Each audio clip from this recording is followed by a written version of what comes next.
Joint session जो मफाहमती यादाश्त की बुनियाद पर जो फरीकैन के लिए एक आला सतह कमेटी के क़याम पर इत्तेफाक भी किया गया है।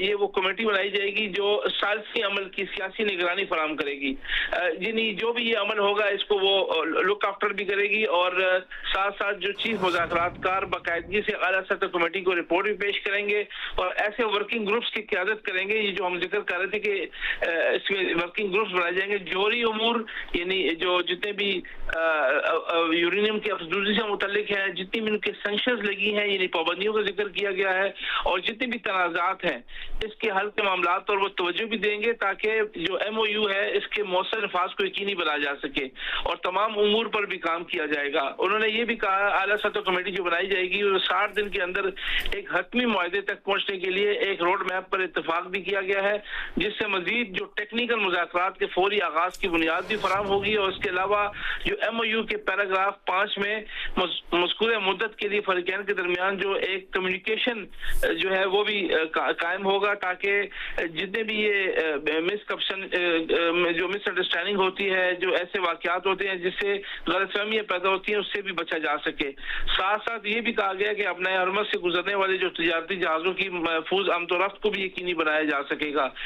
साथ साथ फरीकैन एक दूसरे को डी कन्फ्लिक्शन सेल के क़याम में भी इत्तेफाक किया गया है और जिस पर फरीकैन, लबनान और सालिस ममालिक भी शामिल होंगे ताकि मुफाहमती यादाश्त के मुताबिक लबनान में जो फौजी कार्रवाई है इसकी खात्मा किया जा सके और इस पर अमल दरामद को यकीनी भी बनाया जा सके। तमाम टेक्निकल मुज़ाकरात हफ्ते के बाकी दिनों में इसी जगह पर जारी रहेंगे। और उन्होंने ये भी इस स्टेटमेंट में कहा कि जो सालिस ममालिक हैं वो अपनी भरपूर कोशिशें भी जारी रखेंगे ताकि जो मुज़ाकराती तामीली माहौल है इसको अच्छे तरीके से आगे बढ़ाया जा सके, ना कि इसमें कोई डेड लॉक आए और एक हतमी मुआहदे तक पहुंचने का हदफ भी हासिल किया जा सके। तो ये वो सीधा पॉइंट है जिस पर इत्तेफाक किया गया है।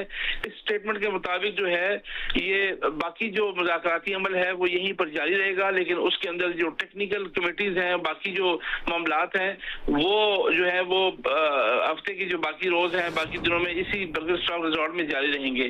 जबकि जितनी भी लीडरशिप है, क़यादत है, जिसमें JD वैंस है, विटकॉफ है, कृष्णर है, वज़ीर आज़म शहबाज शरीफ हैं, जनरल आसिम मुनीर हैं, कालिबाफ हैं, ये राशि हैं, ये अपने अपने मुल्कों को वापस चले जाएंगे और ये बाकी जो मामलात हैं वो इनकी जो कमेटी हैं वो मुज़ाकरात जो हैं वो अपने आपस में जारी रखेंगे।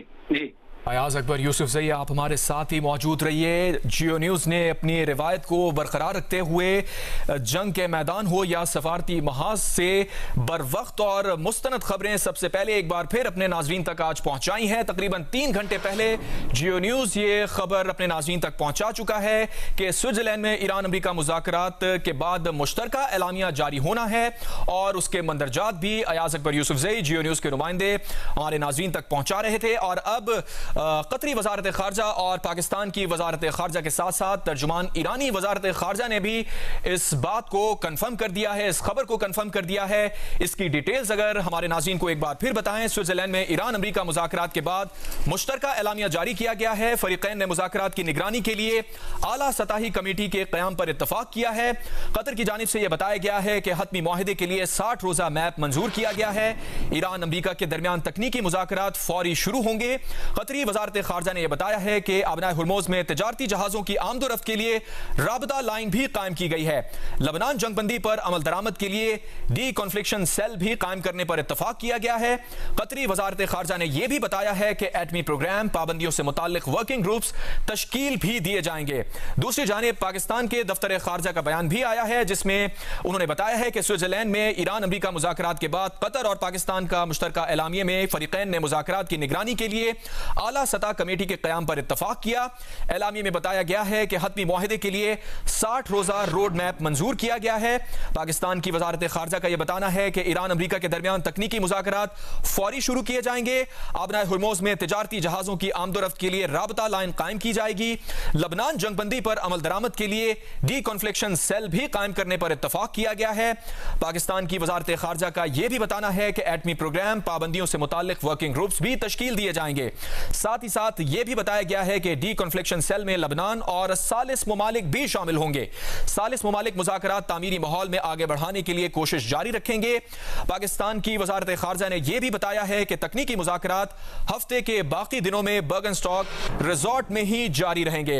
इससे पहले जियो न्यूज़ अपने नाज़रीन को यह बता चुका है कि तकनीकी मुज़ाकरात जारी रहेंगे। तकनीकी टीम्स स्विट्जरलैंड में ही रहेंगी, जबकि जो सियासी तौर पर इत्तेहाद और इत्तफाक पाया है उसको आगे बढ़ाने के लिए मजीद मुज़ाकरात स्विट्जरलैंड में ही होते रहेंगे। और अब पाकिस्तान की वज़ारत ख़ारजा भी इस बात को कंफर्म कर रही है कि तकनीकी मुज़ाकरात हफ्ते के बाकी दिनों में बर्गनस्टॉक रिजॉर्ट में जारी रहेंगे। इससे पहले तर्जुमान ईरानी वज़ारत ख़ारजा का बयान भी सामने आया, जिसमें उन्होंने बताया कि मुज़ाकराती वफ़द का काम मुकम्मल हो गया है, तकनीकी टीमें अपना काम जारी रखेंगी। और ख़ास तौर पर तर्जुमान ईरानी वज़ारत ख़ारजा ने जो अहम बात बताई उसमें यह कहा गया कि एलामिया कतर और पाकिस्तान की जानिब से जारी किया जाएगा। 3 घंटे पहले ही जियो न्यूज़ ये बता चुका है कि इन तमाम तर मुज़ाकरात से मुताल्लिक एक जॉइंट स्टेटमेंट जारी किया जाएगा कतर और पाकिस्तान की जानिब से, जिसको सबसे पहले तकरीबन 3 घंटे बाद तर्जुमान ईरानी वज़ारत ख़ारजा ने कंफर्म किया और फिर कतरी वज़ारत ख़ारजा और पाकिस्तान की वज़ारत ख़ारजा की जानिब से जॉइंट स्टेटमेंट जारी भी किया गया। मजीद तर्जुमान ईरानी वज़ारत ख़ारजा का यह बताना था कि आबनाए हुर्मुज़ में जहाज़ों की महफूज आमदोरफ्त का मैकेनिज्म तरतीब देने पर इत्तफाक किया गया है। हतमी मुआहदे के आगाज़ के लिए मुज़ाकरात की बुनियाद रखने पर बातचीत भी की गई है।